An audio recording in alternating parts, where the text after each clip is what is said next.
A ver, seguimos con la clase. Tratamiento de complicaciones. Esto ya lo hemos visto. Lo más frecuente son la necrosis pancreática, infectada y el pseudoquiste que aparecen en la tercera semana de evolución.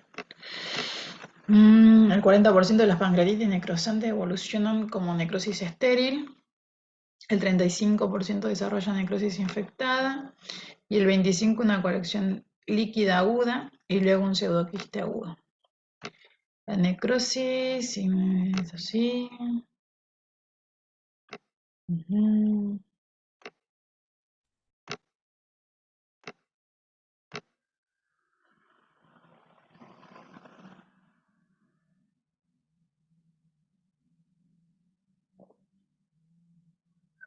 Eh, el paciente o la paciente con necrosis pancreática estéril, que se identifica en las tomografías iniciales, se debe tratar con soporte orgánico, que, como le decía hace rato, eh, si hace falla respiratoria, colocarlo en el respirador o darle el soporte de oxígeno que requiera.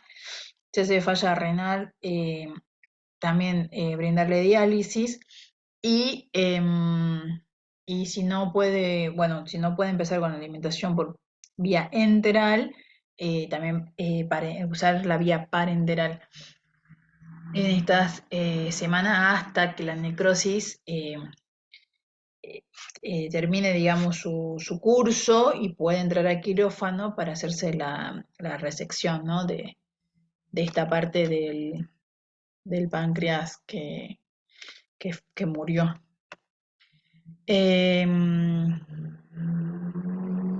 Siempre y cuando permanezca estéril, el tratamiento quirúrgico no se encuentra indicado, es una enfermedad dinámica que debe presentar seguimiento clínico diario. Si en la primera semana presenta fallo multiorgánico, es indicativo de tratamiento quirúrgico. No siempre es sencillo tomar esa decisión, son pacientes muy delicados, muy inestables. Y si no tiene respuesta al tratamiento conservador o presenta intolerancia a nutrición enteral más allá de la cuarta semana. La necrosis pancreática infectada, la infección secundaria de la necrosis es la causa más frecuente de muerte. Siempre se tienen que tomar cultivos y se inicia un tratamiento antibiótico.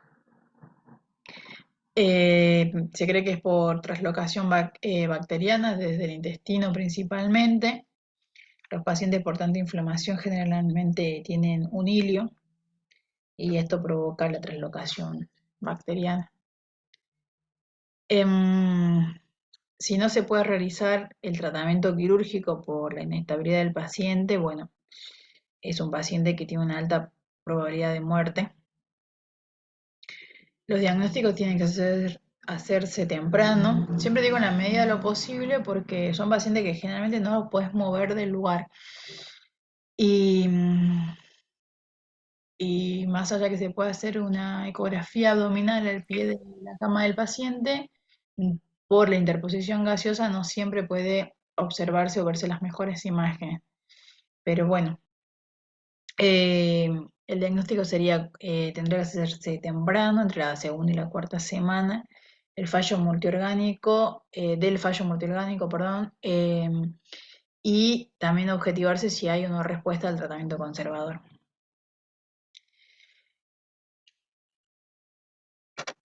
Se puede hacer un método concluyente, que es la bacteriología percutánea guiada por imagen, que a veces se puede realizar. La parte del diagnóstico tardío es más allá de la cuarta semana y se plantea cuando el paciente presenta una reactivación de la respuesta inflamatoria luego de la mejoría clínica. El tratamiento es la necrosectomía luego de la cuarta semana. Es más sencilla, la necrosis ya está establecida como tal y los tejidos pueden retirarse de forma sencilla y sin causar, por ejemplo, grandes hemorragias. Antes, en otros años, se consideraba que una pancreatitis aguda debía llevar un tratamiento quirúrgico, pero al no estar la necrosis formada o ya limitada, ocurrían muchas hemorragias y muerte precoz. Así que bueno, como siempre la medicina se va basando en evidencia, se van haciendo estudios y bueno, a través de diferentes estudios de la evolución de la medicina, se objetivó que la pancreatitis hay que esperarla y luego de la cuarta semana, si el paciente evolucionó con una pancreatitis necrotizante, recién es el momento indicado para hacer la resección del mismo. Porque, bueno, también puede evolucionar cuando con el pseudoquiste, como ya le dije, o un proceso autolimitado. Los antibióticos y el drenaje percutáneo son los métodos más utilizados para diferir la necrosectomía. Estudios, bueno, prospectivos, aleatorios, con respecto a los antibióticos. Bueno, si estamos en presencia de una necrosis pancreática infectada, se puede objetivar fallo multiorgánico. Si no existe, puede haber una extensión de la necrosis, vemos si está circunscrita, y puede haber una necrosectomía, perdón, mínimamente invasiva, percutánea, bajo TAC, y si es difusa, puede haber una necrosectomía guiada por imagen también o convencional. Si sí hay fallo multiorgánico, el tratamiento es contemporizador. Ahí se debe colocar, bueno, cultivos, antibióticos y drenaje percutáneo y, bueno, siempre ver el estado del paciente, ¿no? Porque a veces, como le digo, no se puede tocar al paciente por la inestabilidad que presenta. Son pacientes difíciles. Con respecto al pseudoquiste, es una colección de jugo pancreático originado en una pancreatitis aguda con más de 4 semanas de evolución y rodeada por una pared no epitelizada. Si se presenta de forma aguda, se asocia con la presencia de necrosis pancreática en diferentes proporciones, con fragmentos necróticos en las paredes o sin ellos. Si inicia en los primeros días del ataque, su aspecto es homogéneo en los métodos por imagen y se acentúa adyacentes al páncreas. Puede estar en la cabeza o en la cola. Debe diferenciarse de la llamada colección peripancreática en los informes, ya que hay que diferenciar de las colecciones no homogéneas que ocupan uno o más espacios y contienen la necrosis o necrosis. Al contrario de la colección líquida aguda, no se asocia con necrosis peripancreática. Acá podemos encontrar un quiste pancreático, una colección de fluido rico en amilasa, localizada entre o adyacente al páncreas, recubierto por una pared que no presenta epitelio. El 90% de los pseudoquistes son únicos. Tras pancreatitis de origen enólico son más frecuentes los pseudoquistes múltiples. Su tamaño es variable, su volumen también.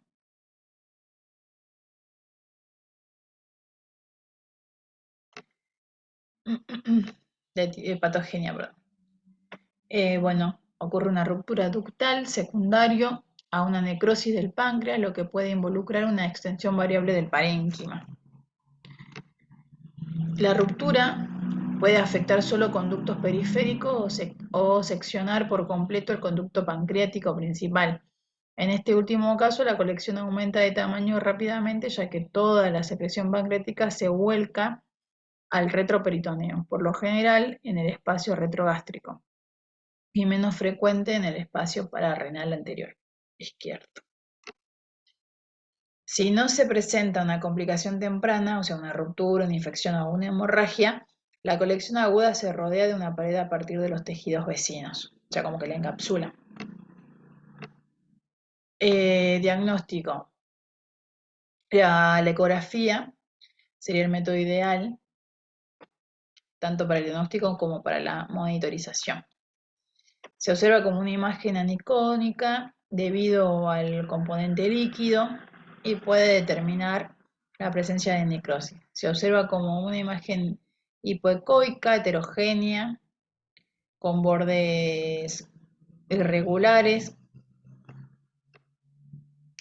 La tomografía con contraste es para evaluar si se asocia a necrosis eh, y la pared del pseudoquiste. También se puede hacer resonancia. Acá vemos un pseudoquiste.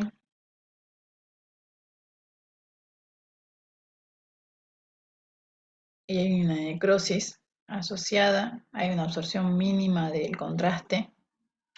Y esto mismo vemos en una ecografía abdominal en la que se observa un pseudoquiste con una imagen anecoica debido al componente líquido. O sea, anecoica sería sin color, digamos. En su interior se divisa necrosis como una imagen hipoecoica heterogénea con bordes irregulares, que lo vemos acá.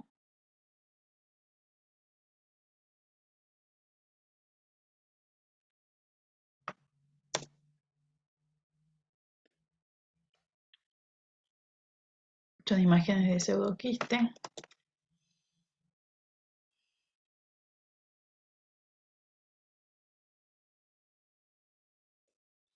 Que absorben poco contraste. El tratamiento, si en ausencia de complicaciones evolutivas, la colección líquida de agua debe ser observada a la espera de una resolución espontánea, o sea, que no se tiene que hacer nada, solo se lo observa. La resolución espontánea depende de varios factores, como la causa, es más frecuente en las pancreatitis alcohólicas que en las biliares, la ruptura del conducto pancreático principal, la resolución espontánea es infrecuente y la topografía de la necrosis es más frecuente en el cuerpo y cola que en la cabeza o el istmo.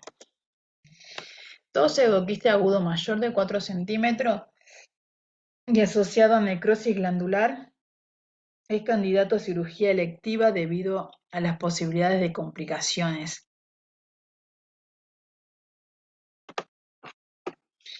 Complicaciones graves durante su seguimiento. Su tratamiento debe cumplir con los siguientes objetivos: drenar la colección de líquido, extirpar la necrosis glandular cuando ésta existe, anastomosar la pared del pseudoquiste al tubo digestivo para prevenir la recidiva y evitar una fístula pancreática. El drenaje percutáneo no está indicado en el pseudoquiste electivo. Los procedimientos mínimamente invasivos como la necrosectomía y la anastomosis cistodigestiva videoasistida o laparoscópica o el drenaje endoscópico son tratamientos de elección para esta complicación. Bueno, estas son actualizaciones, son guías, diferentes guías. Esto lo pueden ver, leer tranquilos. Acá lo importante, o sea, todo es importante, pero la pancreatitis, la que vemos en las áreas críticas, son pancreatitis larga, que el paciente necesita mucho sostén, que cuando está lúcido es muy difícil para ellos tolerar. Es muy importante que ustedes cualquier cambio en la coloración de la piel y eso nos avisen, porque nos habla de complicaciones precoz o de alguna hemorragia, por ejemplo, cuando lo bañan y eso, es donde mejor se observa el paciente. Em, bueno, ustedes saben que en la terapia intensiva se registra dependiendo del cuadro clínico del paciente, pero se registra generalmente cada 2 horas, todos los signos vitales y todos los ingresos y egresos, y con eso se mantiene un seguimiento, digamos, a rajatabla del cuadro del paciente. También se ven score, se hace, por ejemplo, una tablita de Glasgow dependiendo del cuadro por el que ingresa el paciente.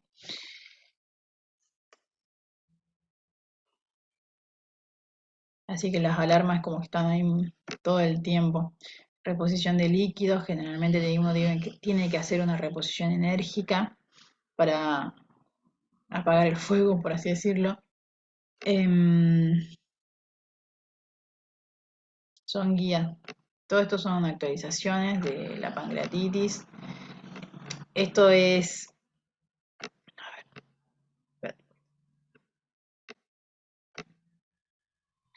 Em, Se mide la PIA y la presión intraabdominal, que también debe ser, que es como si fuera la PVC, digamos, pero de la cavidad abdominal, que a través de la sonda vesical.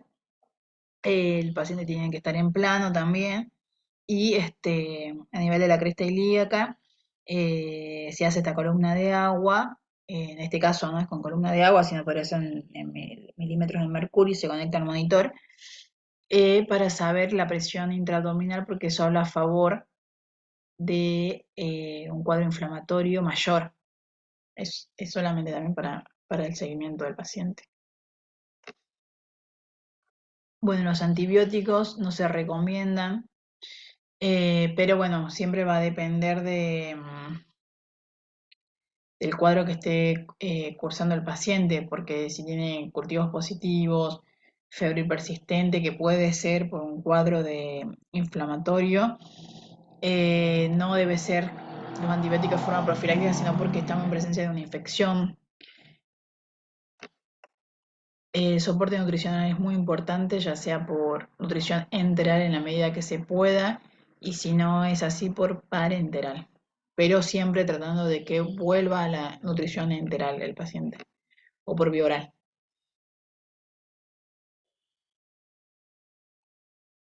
Si el paciente no puede, se recomienda la utilización de yeyunostomía para alimentación. Pero bueno, eso es algo que siempre se tiene que hablar con el servicio de cirugía, por supuesto. Nosotros no podemos tomar decisiones, sino siempre en conjunto con el servicio de cirugía.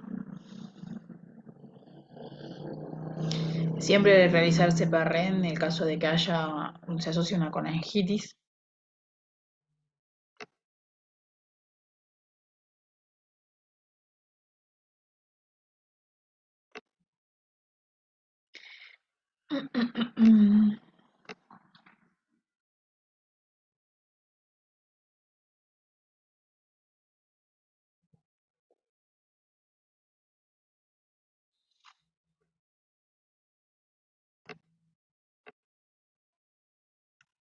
Muchas gracias.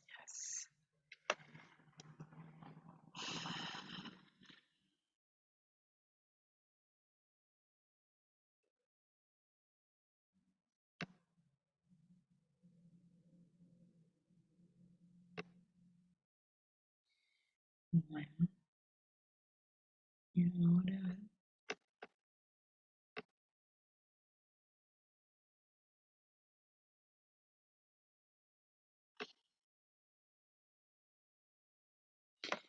bueno, eso sería pancreatitis. Vamos a hablar un poco de la insuficiencia renal aguda.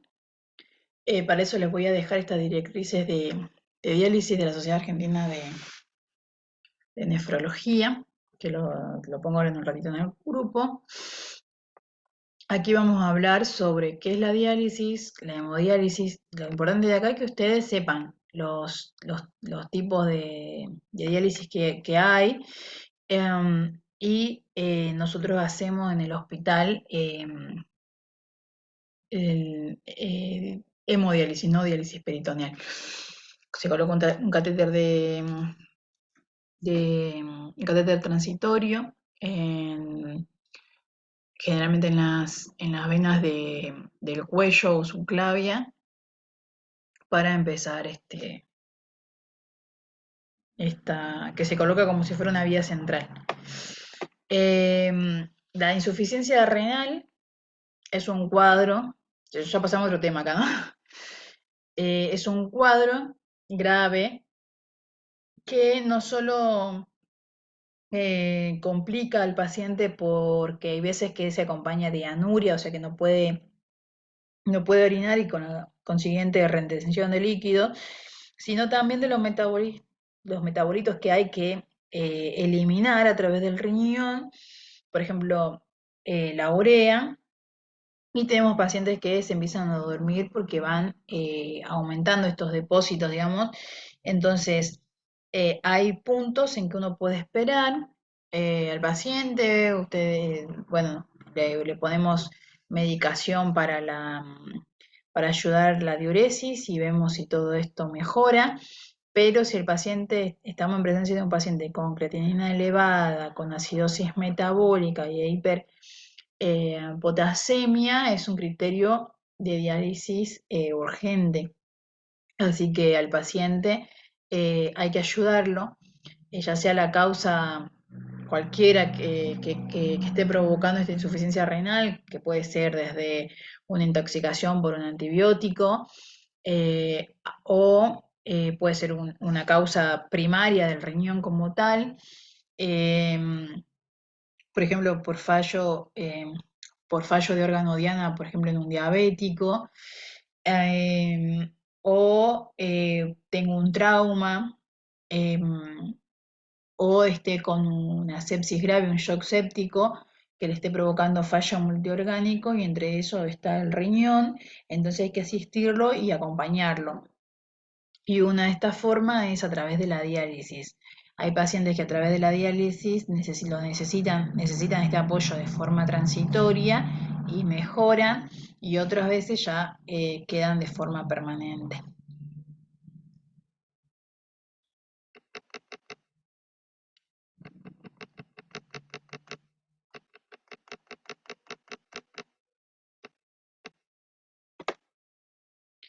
Bueno, la diálisis peritoneal, ay, perdón, no, peritoneal no, porque no es la que, pero ustedes la leen porque es lo que, para saber.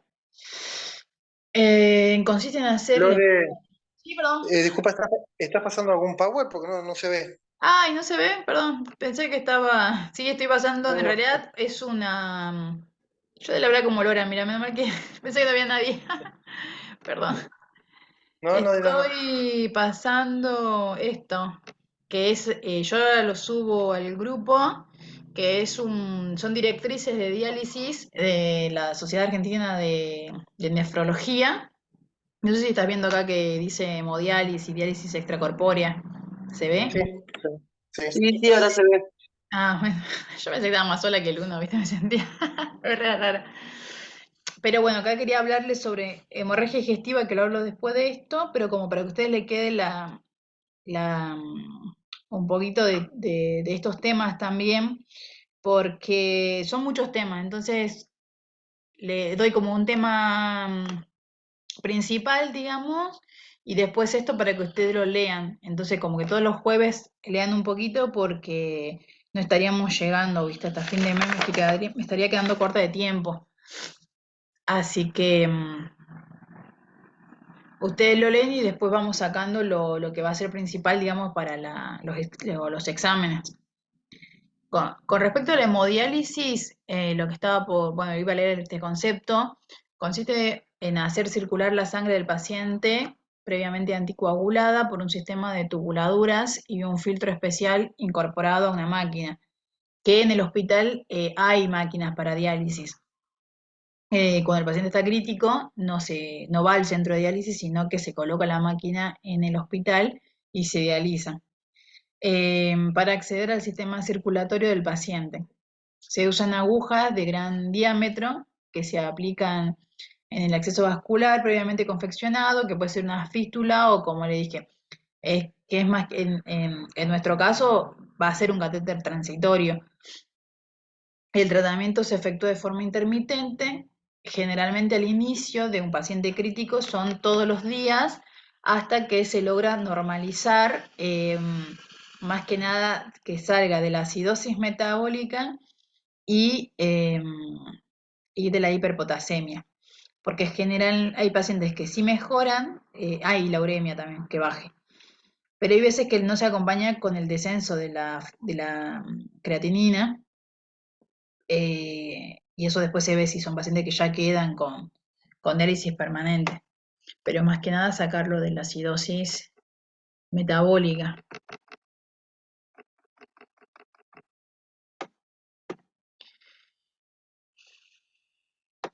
Generalmente los pacientes que hay que tener en cuenta que ingresan o posiblemente estén haciendo una falla renal, es que, por ejemplo, algunos entran con 0,6 y a los 2 días tienen 1,2, que sigue siendo dentro de lo normal, pero es el doble con respecto al ingreso. Entonces eso ya no tiene que alarmar, que aunque sigue siendo un paciente con creatinina normal, eso ya existe una falla renal. Eh, También hay pacientes que por diferente motivo ingresan muy debilitados, desnutridos, y la falla renal de ellos no llega, digamos, a valores altos, digamos, de creatinina, pero porque no tienen resto muscular para poder hacer, digamos, que suba la falla de la falla renal. Entonces, a veces con 1,5 parecieran fallas renal, no orinan directamente, son más sintomáticos, pero es porque tienen otras patologías que no dejan de que sea real el número, digamos, por ejemplo, capaz que tiene una creatinina igual a 6. Eh,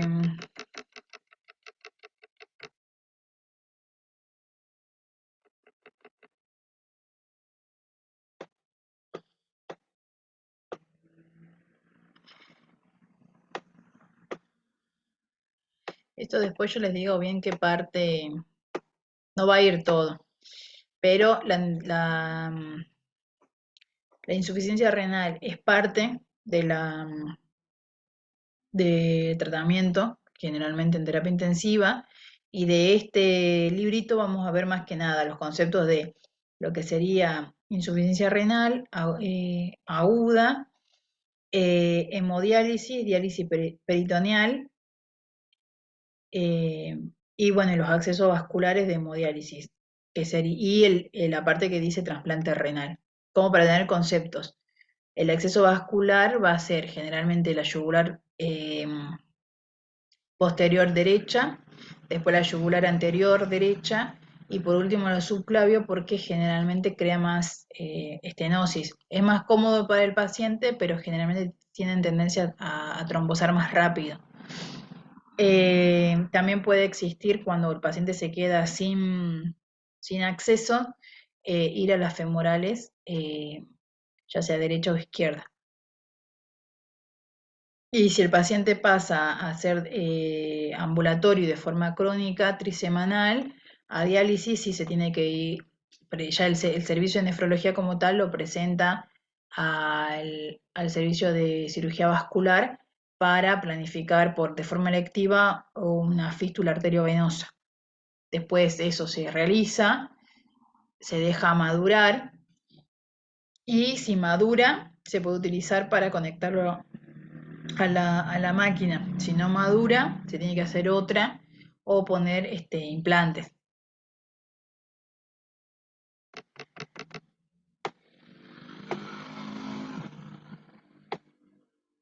Eso sería más que nada lo que le tiene que quedar como un concepto en esta primera parte.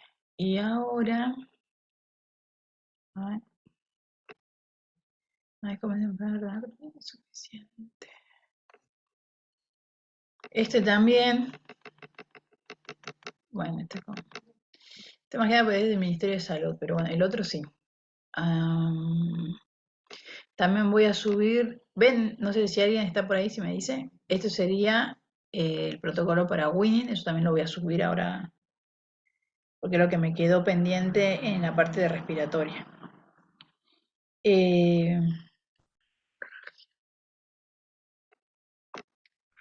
Sí, se está viendo, perfecto. Dale, gracias. A ver. No. Queda un ratito, pero quería. Espera.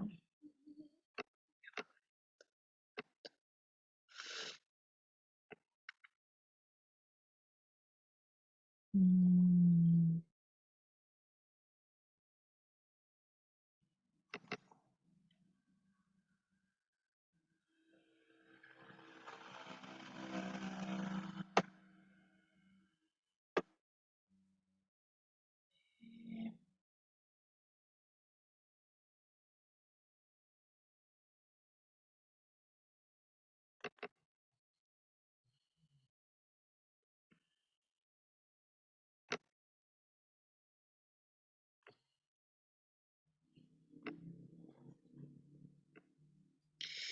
Y también se lo voy a dar, o sea, se lo subo ahora en un ratito en el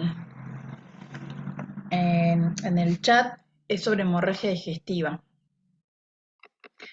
de la Sociedad Argentina de Cirugía, para que queden, bueno, los conceptos de hemorragia digestiva aguda. Siempre la hemorragia digestiva alta es la peligrosa, la que tenemos que estar, esa sí es una urgencia, porque inestabiliza al paciente, es aguda y generalmente el paciente se inestabiliza, hay que llevarlo a quirófano, generalmente lo puede hacer, necesita ser evaluado por el servicio de gastroenterología y otra vez se necesita unos puntitos por el servicio de cirugía general.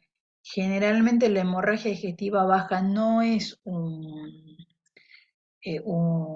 emergencia porque generalmente el 80% se autolimita. Eso no quita de que es un paciente que tiene que estar monitorizado, ver si no responde a fluidoterapia, también ver el paciente. Porque hay veces que puede ser generalmente en pacientes grandes, añosos, eh, puede ser un bolo fecal, que al expulsarlo genera esta hemorragia, esta proctorragia, y si eso se autolimita. Pero bueno, siempre con seguimiento, no así la hemorragia digestiva alta. Acá tenemos los conceptos de hemorragia digestiva.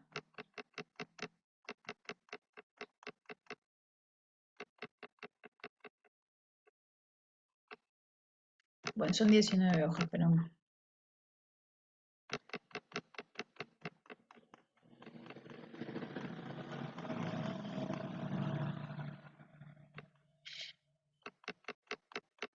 acá lo importante, o sea, todo es importante por supuesto, pero el tratamiento de sostén es lo importante, porque un paciente que esté inestable hemodinámicamente es muy difícil que pueda ser llevado a quirófano, no porque no tenga indicación, sino porque generalmente le va a ir mejor mientras más estable logremos que esté al momento de entrar a quirófano.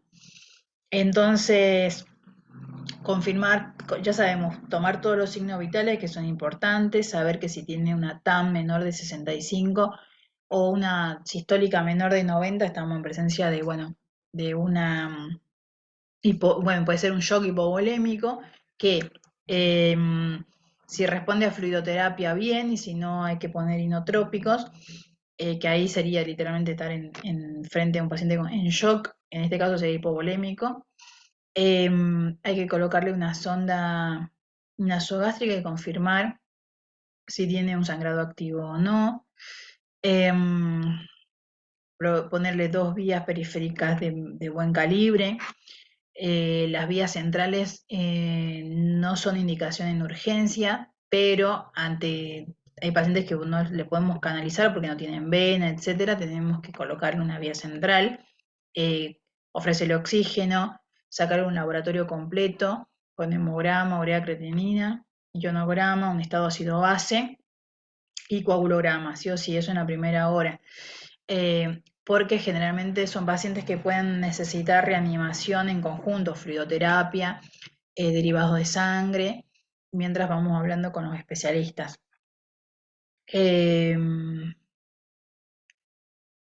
Después, obviamente que los pacientes no son una receta de cocina. Después hay que ubicarse si el paciente vemos arañitas vasculares, si vemos que tiene antecedentes de alcoholismo, pueden tener varices esofágicas, entonces hay veces que no es tan sencillo de decidir colocar en la zona nasogástrica o no. Pero bueno, en un paciente con urgencias, si está con vómitos, eso lo tendremos que hacer y porque hay que priorizar en ese momento, bueno, que él no vomite tanto y no se broncoaspire, es más grave que, viste, es difícil, son pacientes difíciles. Pero bueno, colocarle, bueno, el omeprazol, etcétera. El electro, porque puede haber cambios de isquemia por anemia aguda, así que todo eso es muy, muy importante. Bueno, el tacto rectal también, para confirmar si es que tiene melena. Así que esto les voy dando para que lo lean.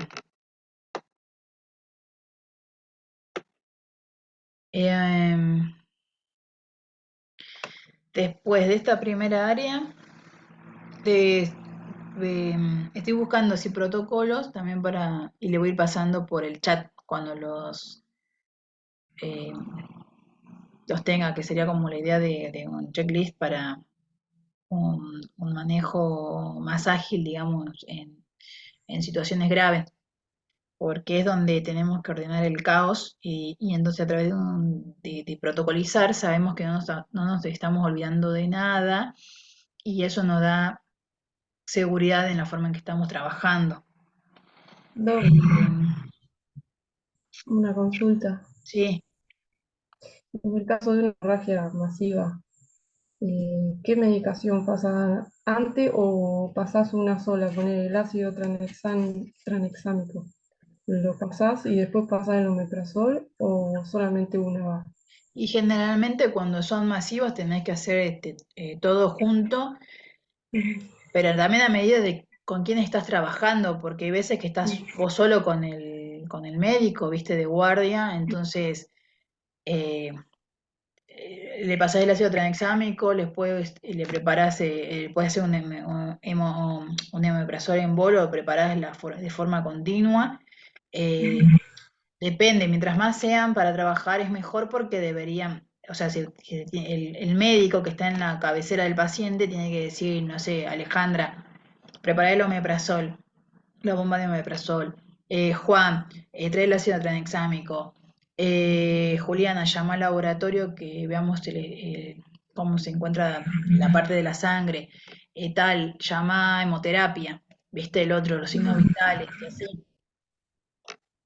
Entonces es muy difícil decirte qué tiene que hacer primero porque como lo que no hay es mucho personal, uno va haciendo lo que canalizar las venas, si tenés ácido tranexámico se lo pasan, si se puede, coloca la zona nasogástrica, el omeprazol.